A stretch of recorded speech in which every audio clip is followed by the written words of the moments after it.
Suspicious as a fan. So. Coach, I'm not sure if this is this year's NBA record, but out of 9 players, 8 of them get double digit. What do you want to say about that? I mean, it's good team basketball. A lot of guys did a lot of things. I thought they were all very active. We had a day where we made shots, and we needed every one of them.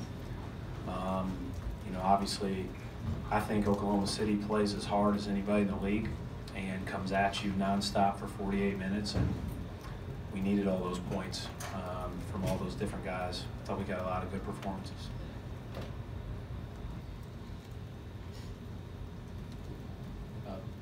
Coach, talk about Marcus Smart, how he's impacted the game. I know Kyrie was superb down the stretch, but and Terry Rozier as well. Yeah, they were both really good.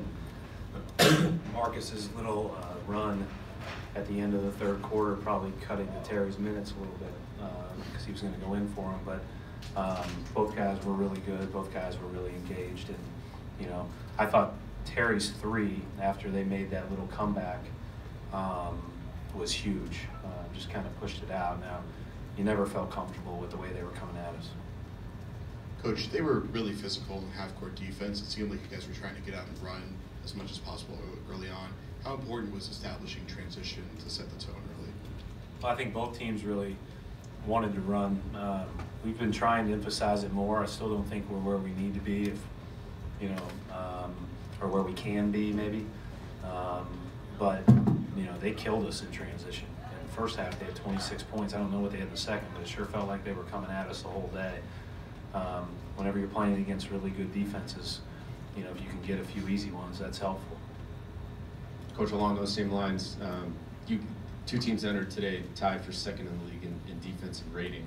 So now we're both tied for 8th. Yeah. So what allowed both teams to be able to go out and push, and you guys weren't able to really stop each other at the defensive end? I mean, just both. I thought we made shots. You know, I don't know if they'll look at it and feel the same way, but you know, I thought ultimately that was a big deal. We moved it. We made some good plays. We attacked the paint first, and then we had some big possessions where we made them. You know, sometimes it boils down to that, but both teams did play fast. Both teams made it hard to set your defense, and you know, there's good players on both sides. And you know, we had a lot of guys step up and make a lot of good plays, and then Kyrie, you know, put the icing on it at the end. Coach, in one of the runs, it was Al Horford finding Kyrie and getting a lot of assists that way. What do you see in the chemistry between Al Horford and Kyrie when Al Horford is making those passes?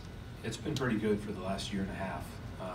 You know, Al really looks for everyone, but you can tell he's got a special dynamic there with Kyrie. Kyrie did a really good job in the first half, especially. They're playing on top of him on a lot of his cuts, playing on top of him to try to eliminate some action coming up to the middle of the court. And he got some back cuts, he got some tip-ins, he got some plays in and around the rim that were great, you know, just basketball plays by him.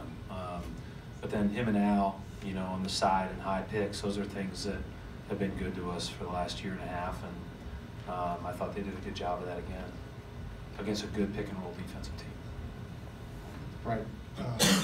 Piggybacking, Kyrie defensively, he kind of challenged Westbrook on the fast break, who made the really quick pass to Ferguson, who bobbled it. And on the turnover from Westbrook, he went behind him and challenged him on the behind the back. I mean, he just seems to be making the intangible plays defensively. Kyrie has, I mean, we talked about it. Kyrie's in the right spot a lot, and you know, obviously that's always great when plays that you can create a turnover in that play. But he's got unbelievable instincts, and he also has an unbelievable ability to recognize the biggest threat in the room. Like, and I thought not only did he make the play where he turned them over late, but there was a play when we were up 2 in the third, and he came over and had a verticality where he jumps up and he kind of plays the role of a big because he sees that we're beat. Forget if it was Westbrook or George, and then we got run out, got able to score, and now we went on a 7-0 run. Like, those are little plays that he has a great pulse for that, you know, usually go unrecognized.